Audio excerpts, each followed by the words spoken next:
Isang magandang umaga po mga kalingap, mga ate, mga kuya. Yan, nandito po tayo sa lugar ng Basud, sa Purok 6. Yan, sa hindi ko po sinasadya. Yan, meron pong lumapit sa atin na hiningan po tayo ng tulong, kung ano lang yung kaya nating itulong para sa mga bata, mga mag-aaral na bata. Ayan, at nung ako po'y pinuntahan ko nga, ako'y nagulat dahil hindi ko inaakala na yung tutulungan ko pala ay malapit kay Labina Morales. Yan. At saka doon sa isang tinulungan ni Kuya Bal. Ito. Tatay Otep. Ayan. Magkatabi po. Tapos yung palang anak ni Tatay Otep Bal ito, no? Yan, anak ni Tatay Otep ay volunteer teacher dito sa daycare. Ayan po, yung maliit na daycare na yan. Yan, inilapit po sa atin. Hindi naman sila umaasa, pero kung ano lang yung kayang itulong ng inyong lingkod na si Kuya Mel para sa mga bata. So, pinuntahan po natin ngayon para tignan kung ano yung mga posibleng pwede nating maitulong sa kanila. Ayan. So, ayun po, hindi natin pwedeng puntahan yan dahil bawal po yan. So, dito tayo sa daycare magko-concentrate dahil ito po yung humingi sa atin ng tulong. Kaya samahan niyo po si Kuya Mel, alamin po natin kung anong sitwasyon itong daycare na ito. Tara! Okay, ito po ngayon yung daycare. Bago po ang lahat yan, ito po si Ate Perla. Yan, kasama pa rin po natin. Yan, support po natin Ate Perla Official. Yan. So, ito na po yung daycare. Yan. Kung makikita nyo, yan, napakaliit. Yan, nasa tabi ng, ano po ito, irrigation? Nasa tabi sila ng irrigation. So, ayan po. Magandang hapon. Ano bang oras na? Magandang hapon. Yan, kayo po si, Ma'am Mary Ann Abiera. Yan. Okay, kayo po yung anak ni, Tatay Otep ba? Efren, Tatay Efren. Ayun, si Tatay Efren pala. Ayan, sorry, si Tatay Efren pala. Ayan, ito si, anong pangalan mo? Jessica. Diba? Tatandaan mo ba ako? Hindi. Okay, good. Ayan.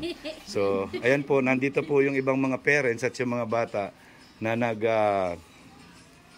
nakita ko, tinutulungan nila si Ma'am Mary Ann para sa darating na school year. Tama? Ay, accreditation? Yan?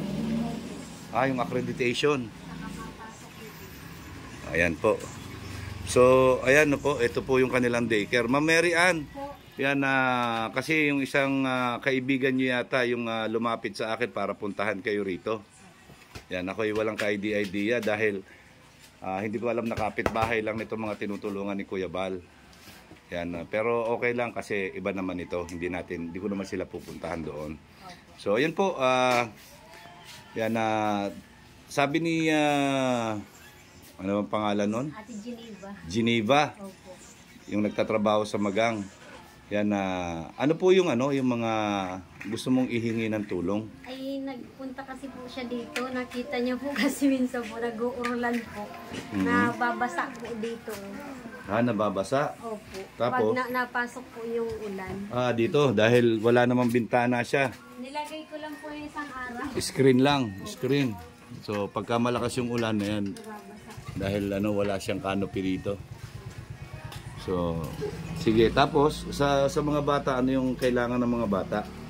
Ano po yung kasi mga bata, pag nagtatagal-tagal po, wala na po sila ng lapis, papel, crayola. Yung mga magulang naman po, hirap man din po. Halos priority po nila yung sa pagkain. Kaya minsan po talagang wala po. Ang ginagawa ko na lang po, pag may nagkakaralaglag po dyan ng mga crayola, tinitipon ko po, tapos yung pinapahiram ko sa kanila. Wala man din po ako, kano walang po ang sahod namin. Dahil volunteer ka lang naman 1/8 malang po sa barangay. 1/8 sa barangay. Yan, tapos yung CR po doon, basag. Yung CR, basag. Wala pong lababo. Saan? Natin, napakaliit po nitong daycare. Yun. Hindi ako kasya eh. Nausog ba yan? Yan. Ito, hindi ako kasya. Yan, pasukin po natin. Ito po yung parang pinaka-pantry nila. So wala ring lababo. Yan at basag yung ano, basag yung bowl. Opo, basta. Basag yung bowl. So ayan po, nakita nyo. Ay grabe. Yan, napakaliit po. Halos mauntog na ako dito sa bubong. So lahat po improvise lang ni Ma'am Mary Ann. Opo. Lahat improvise lang po ni Ma'am Mary Ann. Ayan, no?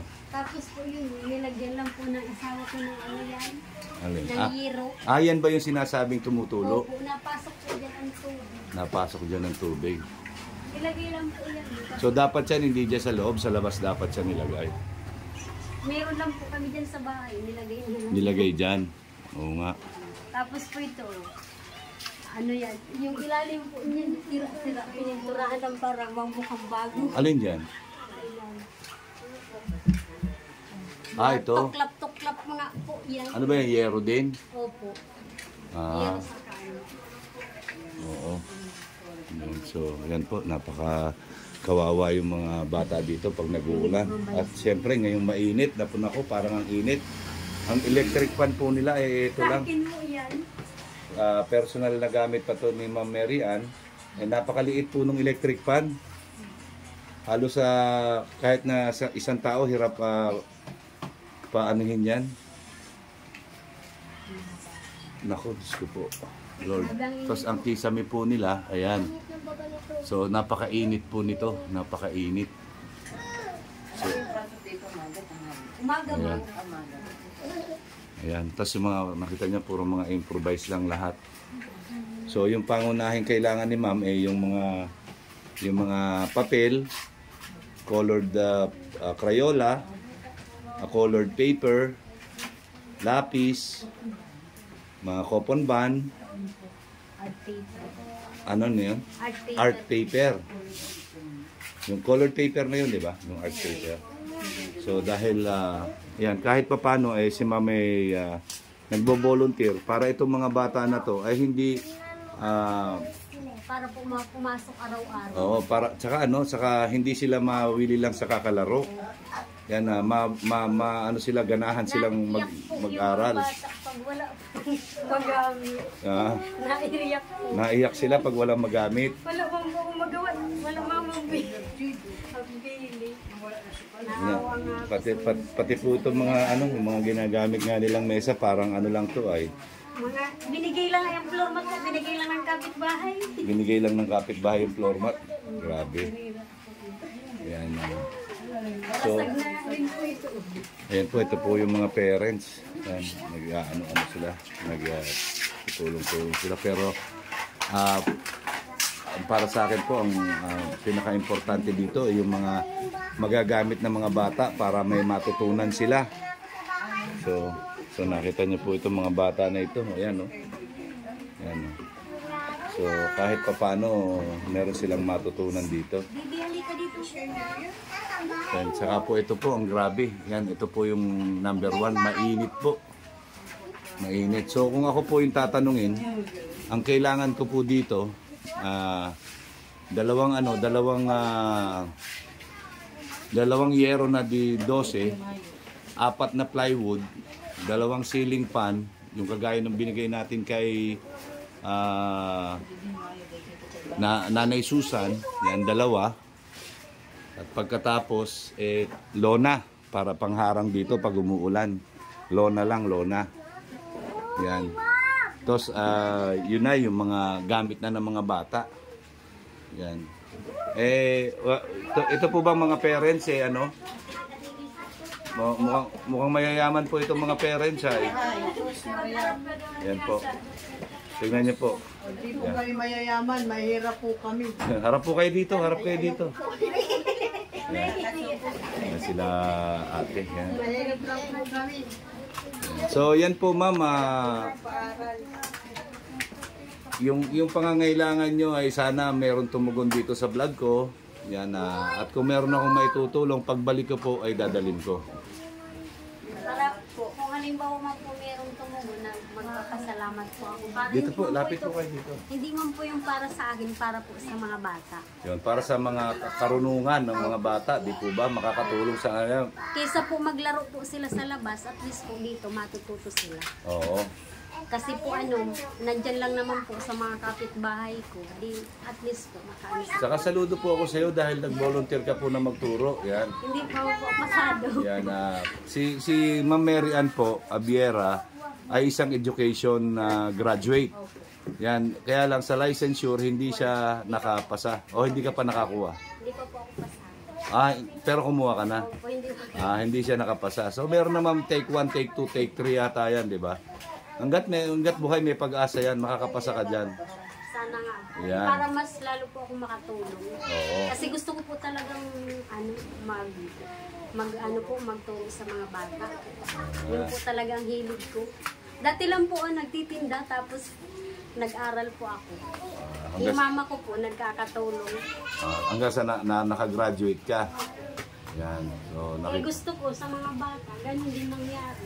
so maging maging inspirasyon ka. Opo. Maging inspirasyon ka ng mga Kasi bata. mahirap po pag walang pinag-aralan. Oo naman. Yan kaya ka nag-volunteer. Kaya ka nag-volunteer na Kasi pinagdaanan ko rin po kasi ang hirap ng walang edukasyon. Opo. So mahirap talagang walang edukasyon, ano? Opo. Yan, anak mo yan. Opo. High school na po ito next year. May school na rin siya next year. Hello, baby. Ayan, so ayan po, kung makikita niyo po, ayan po sila, Matnog Daycare Center. 2. Ayan, may po yan. So nakita niyo po, ayan si Ma'am Mary Ann lang po ang naggawa-gawa niyan. Improvise lang po talaga lahat. Yan po. Para lang po meron nakikita yung mga bata. Yan. Sana po ayan may makatugon sa aking panawagan para dito sa mga bata. Ayan po, tingnan nyo. Ang importante po yung mga bond paper. Yan, ano yan? Ginagawa po namin ganito po. Dinidikit-dikit po siya. So nakita nyo po yung kanilang ginagawa. Ano lang po ito, yung mga karton-karton lang po ito. Yan. Tapos ganito po. Ito po, sila lang po. Mga Karton lang po yan sa ilalim. Tapos open band. coupon band. Dinidikit-dikit lang po yan. Maganda na po ito. So yung mga junk na karton nagagawang ganito. Opo. Arts and crafts. Arts and crafts. So ayan po ito, mga sinisirox lang po ito ni Ma'am Mary Ann. Napaka-tiyaga po ni Ma'am Mary Ann talaga. Saludo po ako sa iyo. Saludo po ako sa iyo. Ayan nakita niyo po yung mga improvise lang po lahat. So yan po, titignan po natin kung ano yung magagawa nating tulong, kung ano yung ihahatid ko sa inyong tulong. Antayin niyo po yung pagbabalik ko. Salamat po. Yan, nakita naman po kung ano yung mga pangangailangan. So dito, kailangan natin ng plywood, 4, 2 electric fan, 2 yerong D12. Yan. Tapos isang toilet bowl at isang lavatory para sa mga bata. Mga bata lang naman po din yung gagamit yan. Yan, sana po Ma'am Mary Ann meron tumugon sa atin. Yan, ayan po. Kaya maraming salamat sa mga parents na tumutulong kay Ma'am Mary Ann para sa tawag dito yung pag-enhance ng mga pag-iisip ng mga bata, no? Ayan po. Maraming salamat po. Ito ba mga nag-estudyante ba ito dito? Opo. Estudyante po. Yan. Ikaw baby. Yan. Mainit ba dito? Hindi. Opo. Hindi. Ikaw, mainit dito? Ha, mainit? Yan, gusto mo na electric fan? Ha? Pag nag-i-school ka rito? Yan na yung toilet. Sira yung toilet eh. Saan ka nagwiwiwi? Uwi ka sa inyo. Tapos pagdating mo sa inyo, lalaro ka ng lato. Ha? Yan, kawawa naman po itong mga bata na ito. Ayan, sana may matulungan tayo. Ikaw, dito ka din nag-i-school? Ha? Yan, mainit ba? Hindi, malamig yata eh. Super init. Tingnan mo, oh, pawis na pawis ka, oh, parang malamig. No? Dito, harap ka dito. Ayan, no? Ayan, kawawa naman ito mga ito. So, sana makapag-provide tayo dito na kahit itong sayero. Grabe ang init po, saka yung ventilador. Yung dalawang ceiling fan lang po ito, sakto na ito. May hangin na ito. Lalo na po pag humid. Yan, so yun po mga kalingap, mga ate, mga kuya. Yan, mga ka-OFW. Yan, nadinig po natin yung mga pangangailangan ni Ma'am Mary Ann na volunteer po. Yan, salute ako kay Ma'am Mary Ann Nabiera na nag-volunteer po para sa mga bata. Yan, sana po ay dumami ang katulad nyo. Yan, para sa edukasyon ng mga bata. Yan po, maraming salamat po. Yan, ang laging sinasabi ni Kuya Mel, ang gumagawa ng mabuti sa kapwa ay pinagpapala. Yan, mabuhay po tayong lahat hanggang gusto natin ng naaayon sa kalooban ng Panginoon. Yan po. Grabe po kainit. Ayan o. Yan. God bless po sa ating lahat.